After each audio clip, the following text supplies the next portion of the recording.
You thought we were done, but we came back again. We're still in the building, so we had to run back a bonus episode. I think this is going to be a fun treat for you guys. Andrew's back again. He's in the background. Say what up, Andrew. What up, what up? I still hear your co-host, Lamar Bratton, along with the Enneagram Coach for Professionals, Keanu Trujillo. And then we also got Mason in the building. Hello. What's up, Mason? How's it going, guys? Yeah, shout out to what's your type, Mason? Let the people know. I'm a 2-wing 3. 2-wing 3, the peaceful mediator. Nope. Dang it. No, don't tell me. The supportive advisor. Yeah, see, yeah. I'm working on it. AKA the helper. The helper. Then we also got my man Ben here. What's up, Ben? Not much, sir. Yourself? I'm doing good. So our understanding, you just recently took an Enneagram exam test. Shoot, a month ago, 2 months ago. Interesting. So we were just sitting around chatting it up and realized that Ben isn't 100% sure what his type is. Yep. So we thought, what good of an opportunity to have Keanu do a typing interview with Ben, and we just observe. This is going to be lots of fun. Yeah, guys, go ahead and tune in. This is where we help somebody to confirm their type. Assessments, even the best personality assessments, I don't know if you guys know this, are only 70% accurate. So for assessment to be used, it only has to be 70% accurate. That means at least 30% of people are mistyping. Wow. So what I do when I engage with coaching with anyone is I confirm and help them find their type. So my job isn't to make sure I let you know your type. It's to guide you as you confirm your type. So Ben, let the people know a little bit about your story, who you are, what you're doing. It's my understanding you're a bit of an entrepreneur yourself. So tell us about yourself. Yeah, I'm 29. My friends all know me as a little bit of a vagabond. So I live here and there and everywhere. And yeah, entrepreneur. I sell the pocket knives that the TSA confiscates from people, mostly in the South. Mostly the knives that were confiscated in the South. In the South, yes. Right? They just don't learn over there. How does that happen? How do you find yourself doing that? I worked for a guy for 2 years, basically because I had eBay experience. He hired me on, and then I bought it all from him. Wow. But yeah, and it's all the whole system is so convoluted, where like each state does it differently. So sometimes I buy knives in Alabama that were gotten from the 5 states around and not from Alabama. And if you go to here in Texas, all the knives go to a physical storefront in Austin, so you can go dig through the pocket knives there. And yeah. That's crazy. So if you ever got a knife confiscated, they're selling it somewhere else. Right. That's crazy. If you don't think you can start a business, I mean, you can start a business out of anything, right? Yes. Right? Mason, tell us a little bit about yourself. My name is Mason. Hey, Mason. I'm a computer programmer, kind of a nerd, definitely a lover of people. I like hanging out with people, chilling with people, getting to know people's stories. Love it. Such a 2.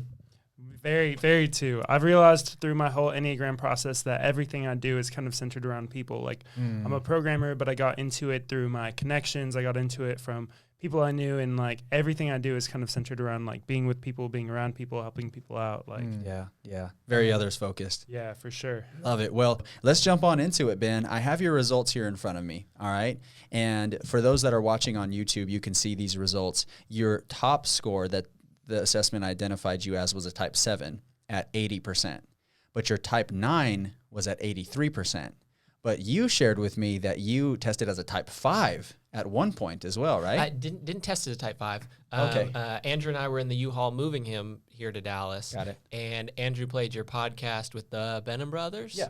And it was basically just the way you worded type 5 that sounded like I must be a type 5. Basically, vaguely remember just the wording about wanting to know a little bit about everything. Just always having a fact or a joke in every subject just sounded like me. Yeah. So definitely not opposed to any of the 7 explanations. The way it explains 7. Maybe one turnoff was Andrew's older brother is a 7, and I'm like, he's like, I'm just nothing. I'm not like him. So. Oh gosh, Matt. That's funny. Yeah. Well, it's very interesting how we begin to associate different people with a type just because we know them, right? So if somebody knows a very unhealthy 8, right, and they meet me, they're going to say, wow, he's probably a jerk. And they might be kind of right, but not entirely. So the association is interesting. Well, the way that your assessment was set up, and I'm going to share this with you as well. If we were on Zoom, I'd share my screen. But you scored as a 7 as 80%, but they gave you that as your dominant type, even though your type 9 was higher percentage at 83. So the reason being is the way this assessment works is it gives you questions to speak to all 9 types, but the last 20 to 25% of the questions, it starts to narrow in on 2 very specific types. So what happened is at the end of the assessment, it pitted the 7 against the 9, and it said choose, essentially, in your questioning, and you chose more as the 7 when put side by side with the 9, okay? So what I do in a typing interview is I get to know about you personally and just some of your tendencies, and then we jump into more of the Enneagram. Tell me about what else you're doing in life. It's my understanding you're in school as well, right? Slowly, yeah. Taking some online, I guess they're technically pre-med classes, looking at switching to chiropractic school. You mentioned that your friends would call you a vagabond. Why is that? Just because if I stay in one place for enough months, I get antsy and move to another one. What do you mean by get antsy? Well, now that you repeat it back to me, that word sounds a little strong. Just I don't know, restless. I'd say you're kind of already honing in on something that I've thought was a key part of me, like something about, because that's irked me my whole life, or at least my vagabonding years. I don't know. I get a little restless and want to go on to the next location. Usually there's friends at the next location. I've kicked myself for just basically having shallow friendships in 4 different states. And yeah. What do you think is going to be in the next thing? So when you start feeling antsy, and I want you to think about some examples, when you start feeling antsy and you want to make a move or you want to make a life change, what do you think you're going to find in the next thing? Oh, okay. I guess the first thing that comes to mind is something to do with the people that are there. Maybe it's new people who haven't heard the newest stories yet. Maybe it's a chance to create new stories. Maybe just being on the move just makes me cooler than other people. Mm-hmm. So at least I think that's what maybe the voice in my head is telling me. Mm-hmm. So let's talk about your last big life change. What did that look like? 2018, I thought I'd settled down in Dallas, and then my dad got sick, and so I moved home, December 2018, and have been there ever since. There is an odd amount of purpose there. So when I'm helping out the family with things with my dad, right, it's like not at all part of my life plan, but the times that I'm in the middle of that, feel good, feel purposeful. Yeah, you keep mentioning purpose. Is that a common theme, that when you move from one thing to another, you sense there's a bit more purpose in the next thing? Maybe so. I know when I'm on the phone with my life coach, I use the word purpose a lot. He points that out. Yeah. More purpose in the next thing. That doesn't feel right. I don't think I'm moving thinking there's more purpose, but maybe. Maybe a subconscious thing? Maybe. What I find in typing interviews is typically I say things that you already understand or you've felt before, but you just may not have had a language for. So it's usually this revelatory moment that's like, oh, that's what that is. So we might experience a little bit of that today. I'm going to read through the core motivations for a few types. I'm not going to tell you which is which. I'm just going to see which resonates with you more, okay? But the core motivations, there are 4 of them. There's the core fear, which is the thing that you're constantly moving away from, okay? And then your core desire, which is the thing that you're constantly hoping to gain. So whether you're holding a door for somebody, like Mason, he's hoping to get a little bit of appreciation, okay? Or you're having a conversation with your parents. I mean, Mason just smiled ear to ear because he was all like, dang, he hit me right dead eye in my chest with that one. So, yeah. Get out of my head. No, it pisses me off too, honestly. I don't know how many coaching sessions I had with Keanu, and like he says something about me, I'm like, I just get so mad because he's so right. Right. And Lamar, when he holds a door for somebody, it's the right thing to do, right? So he's hoping to be seen as right, okay? I'm just hoping to be seen as a protector, as an 8, and Andrew's hoping to be seen as just greatness, which he is, okay? So just the different things. But anyways, the core desire is what we're constantly seeking to gain. Then there's our core weakness, or our core dominant sin struggle, which is the thing that we trip over, running from our fear and running towards our desire.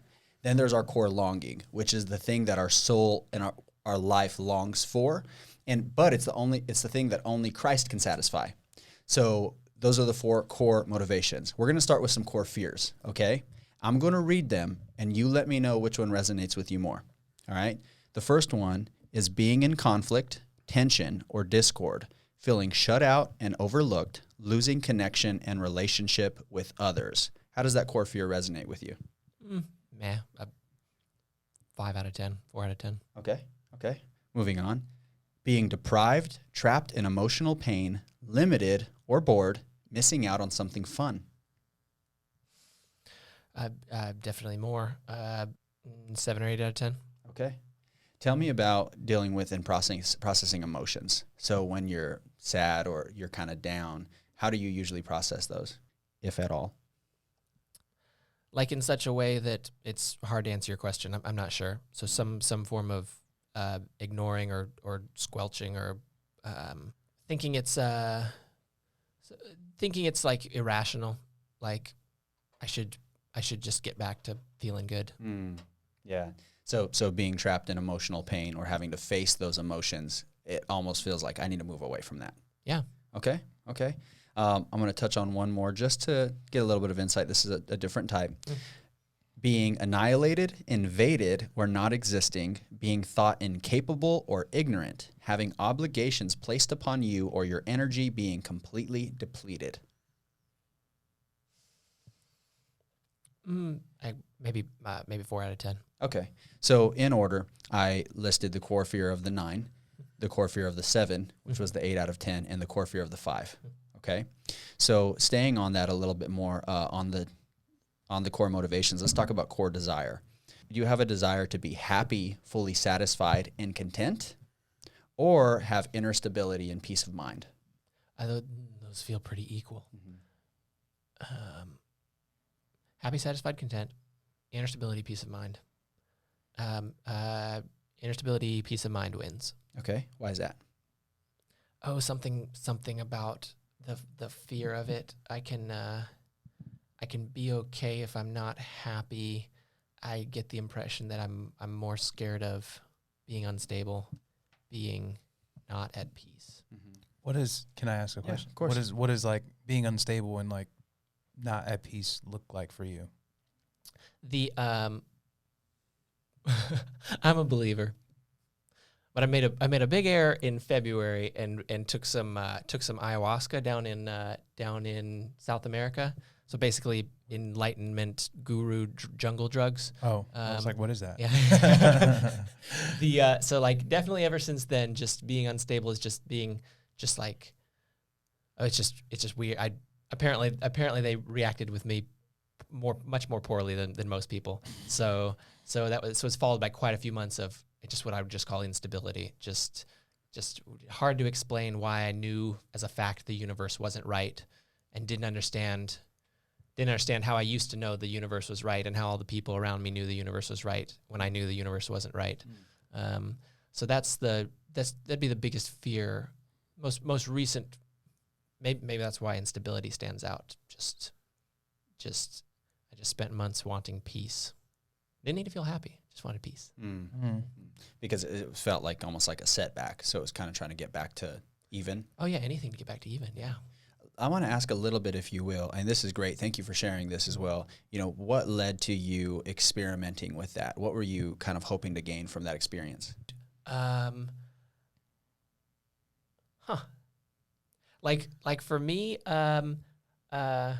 Oh, well, one doctor after I did it explained it as the reason it didn't work was the reason it went so poorly was because it was basically like taking someone else's prescription. Basically, and I take that to mean like I've just always been a chipper person, always been relatively happy. So it definitely wasn't something I went in to fix something. It was something I went in hoping I could get to a little bit more enlightened, a little bit more at peace. But also the story, I could, all my friends listen to the same, Life Hacker podcast. So, hey, I could be the guy who'd actually done ayahuasca. Yeah. like an experience. Yeah, it was another experience. Okay. Yeah. I asked that because a type 7 really longs for experiences, and that leads into the core weakness of a type 7, which is gluttony. So what'll happen with the type 7 is they'll look for ways to fill themselves with things that are uncommon or more, right? And in business, that can look like filling yourself with more opportunity, more clients, more money, more whatever, right? But in life in general, we can find ourselves, or a type 7 would, trying to find, okay, what's the next thing that might give me a little bit more enlightenment or maybe a little bit more understanding. Make sense? I just realized something. I'm a type 7. Oh, wow. Okay, tell us why. Wait, Andrew had something. Well, I want to hear why, and then I want to hear. No. Ben's about to give in on why he's a 7, but I'm going to chime in, Andrew, here. I would say ayahuasca that Ben took, whatnot, has two options. One is euphoria, or one is like panic and anxiety, right? Okay. And it just depends on the personality taking the person. I'm not sure exactly. And so he just felt the negative side effects of that. And so we got to think about that and how he's being typed right now. Does he still have those effects? Gotcha. I was going to add into that, though, is that Ben and I biked 3,000 miles across Europe one summer. Wow. Yeah, just for kicks and giggles. And Adventure. Ben was not a cyclist, right? It's not like he's like, oh yeah, I ride 35 miles every day or whatever it is. He's like, all right, I'm in. So he bought a bike. We did like he bought a bike. We did one century ride together in Alabama, like 6 months or a year before that. And we're like, all right, we're trained. Time to go. Not even kidding. Right, and I take him like to the grand route of the Alps, like the hardest passes in Europe. And he's like, all right. And so he'd like, make it or he'd hitch a ride kind of a deal. And the whole time just having a fun, trying to experiment with new things, just kind of giving my take on things right now. Wow. Yeah. So what's your perspective on Ben's Enneagram type? That is if I had to look at it based on the fact that he's moving from place to place, that he's always down for a grand adventure. I was thinking like a Hobbit's like, I'm going on an adventure, right? Yeah. Ben's kind of like that, is like, Yeah. what's next? And even that is kind of looking at his going to school. Like, did you finish school, Ben? College? Yeah. Yes. Oh, he did. He had 3 hours left, and he had to take like one test and just failed to take it on our 3,000-mile bike ride across Europe, right? Kind of a deal. Which was years ago. My well, yeah, that was just another story. I was proud that I was crushing life without a degree. That said, I took the last test, and the degree came in the mail a month ago. Wow. Yeah, that's hilarious because it didn't matter to him to have the accolades from the outside or whatnot. It just was like, all right, now I have a degree, so I can go on to the next thing is what he's looking at. His next thing right now is looking at chiropractic or medical school. And so he's not the same as my brother Matt. We know that, but I can definitely see him being typed as a 7 in the way that he moves and does things. Right. It's a lot about the core motivations, not necessarily what you do, but why you do them. So that's where we see somebody's Enneagram type, or we know them and their Enneagram type, and we think, well, I don't do that, but why is the bigger thing, okay? Yeah. The reason it's so helpful to hear from Andrew's perspective, because self-awareness doesn't start with ourself, okay? First of all, as a believer, it starts with God. What does God's word say first and foremost? So we want to tell ourselves we're this or we're that, or we'll give ourselves a negative identity, but what does God's word say? Let's start there. The second place, still not yourself, those around you. What do those around you say? Because I didn't know that I was a confrontational jerk until people around me started telling me I was a confrontational jerk, right? Yep. You missed that? How? I know, exactly. Right. Self-awareness does not crazy. start with self. It took my wife telling me you're super aggressive and confrontational, and I'm like, I'm just trying to love you. Like, that's how I give love. And then it gets to yourself. So understanding that in every scenario, even throughout your daily life, for all of you gentlemen in the room and everyone listening, is understanding that, okay, what does God's word say? What are those around me telling me? And then can I do the introspective work to understand myself? So, Ben, you've identified yourself as a type 7. Tell us why. Oh, it's just funny how you say the first 3 sentences about it, and it's kind of like, okay, experiences. But somewhere it was in the 20 sentences. It was in the full explanation where you're talking, not just the experiences. It was the core but weakness. It's basically what Like you were gluttony, saying, right? filling Like you said, yourself the core up and- weakness. And what was the core weakness? Gluttony. gluttony, that oh gosh, that could fit on certain levels, because I assume that means more than food. Yeah, the way you explained it. Well, here's a little bit of an explanation of it. Feeling a great emptiness inside and having an insatiable desire to fill yourself up with experiences and stimulation in hopes of feeling completely satisfied and content. Sure. Yeah. What does that mean to you? Where do you see that in your life? Ooh, I don't know if I've yet to call it a great emptiness though. But I do see myself, like, if I get into something, buy a lot of it, because I think a lot of that, like I can see gluttony in different areas. Yeah. If I get into smoking cigars, I buy 100 for some reason, right? Right. And then I'm not loving it. I mean, Ben literally just shipped me some RX bars, like, little snack bars, because he bought like 8 dozen. They're on sale. I need to buy all 8 dozen. Or like, he's like, yeah, I got like a 6-month supply of super coffee because I found a great deal on it, and so I bought like 15 cases of it. Right? Exactly. He's like, I'm 2 cases in and tired of it. Exactly. And then I'm not. Then literally like 20 in, I'm like, oh man, these aren't. Like, why isn't the thrill continuing? They're just kind of men. Why is the thrill continuing? And then I get the leftovers. It's great. Yeah, That's really that cool. is awesome. See, now it's building a lot more insight and understanding. Being able to figure out, that type and understanding again. I didn't talk about a lot about the Enneagram. I talked about you, right? We want to begin to understand ourselves. And I want to move on to that final thing, the core longing. So the core longing, like I said, it's a thing that only Christ can satisfy. And when I found my core longing, I found the reason why I was able to accept Christ and fall in love with what he did for me. It mattered so much. My core longing is you will not be betrayed. Quick backstory. I grew up and my dad had actually attempted suicide multiple times. And I always thought my father, left me. I always thought this. And it took me 10, 12 years to process that, wow, why would my dad do this? Why would he leave me? But when I understood and accepted what Jesus did on the cross, that he said, I never left you. I was there. I saw you that night. I got you out of there, and furthermore, kept my dad alive, thank God. But he said, I never abandoned you. And so when I accepted Christ, and those of you that know my story early on, I said, I always wondered why my dad would leave me like that. But when I understood what Christ did, I knew that my father was always there. And my core longing is you will not be betrayed, okay? The core longing for a type 7 is you will be taken care of. And what that means is that what Jesus did on the cross cannot be reversed. It can't be changed. It's irreversible. It's permanent. And what he did said, Ben, you will be taken care of. No matter what happens in your life, no matter what you think you're missing, no matter what you're looking for, you will be taken care of because you were worth it to me on the cross. How does that hit you? I think of, first thing I think of is why that seems to match with the reason that politics can get me depressed, is because I think of a future where I'm not allowed to do what I want to do. So somebody's infringing on my ability to be me. Coincidentally, I'm asking politicians not to take care of me. So the take care of is kind of an oxymoron there, Right. but that's the first thing that pops into mind is like, I get mad about politics because I'm afraid of a future that doesn't include certain things. Well, going back to that core fear a little bit, being deprived, trapped, limited, right? Yeah. So the fear is, Oh, man. the fear is their actions can limit you. You don't want them to take care of you. You want them to allow you the opportunity to take care of yourself. Yep. So that is so interesting. How do you reconcile and understand that it's Jesus that says you will be taken care of and that you are taken care of? Oh, I mean, it's a mindset shift. Got to do a little 180 to what's actually important. Yeah. Because the truth is, like, who cares where I'm living?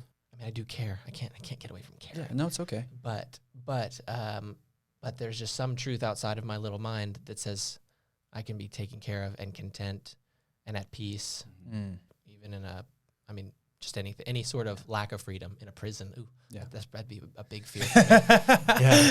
Yeah. That'd be the ultimate example. Somehow there's a truth that that I haven't quite reconciled to right now, that says I can be taken care of in a prison because Jesus did everything that mattered and the only thing that mattered. Yeah.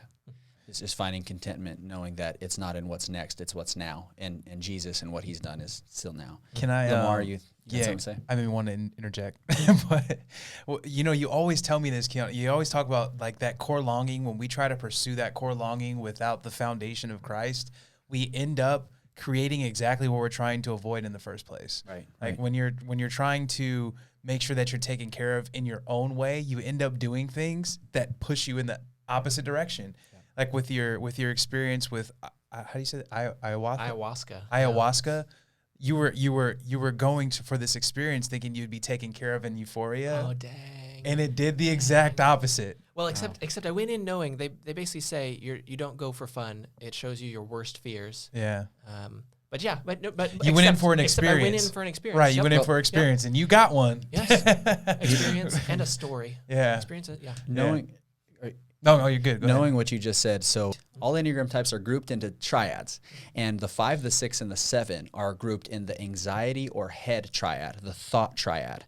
So they operate out of their thoughts, their head, and they have a common struggle with anxiety. So in a sense, it's interesting that you wanted to do that because it exposes some of your fears. Well, what a 7 would want to do is know those fears so they can avoid them, right? So they can move away from them. So it seems like we're getting to some subconscious reasons why you did what you did. You were trying to see them because if you see them, then you can compensate and stay away from them, right? And so, but instead it triggered a lot more anxiety in a negative sense, which, you know, not to say like, oh yeah, if you want to do ayahuasca, make sure you're not a 5 or 6 or a 7. I probably wouldn't recommend it at all. But it triggered something that is a struggle for you, which is anxiety, because a 7, their optimistic behavior and just their positive, outgoing, fun-loving self, they do these things. It's like, I don't want to be anxious. I don't want to deal with that. Like, I'd rather just be fun and optimistic. Why do that? And that's not a weakness. It's just real. You mentioned something a moment ago, and I want to close with this. You said, I can't help but care, right? There are certain things that you're going to find out that are weaknesses within you with the Enneagram type, with your Enneagram type, that you're going to say, well, how do I fix this? The thing that everyone needs to understand is it's not a problem to solve. These are just tensions to manage. So when we identify these tensions within our personality, it's not our job to solve them. It's to learn how to exist with them. They're almost some thorns in our side that continue to point us back to Christ. And when we think something's a problem to be solved, for example, myself, if I think my intensity was a problem to solve, I'm going to continue to be frustrated with myself because it's not a problem.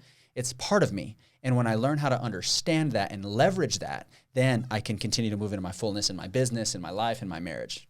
Interesting.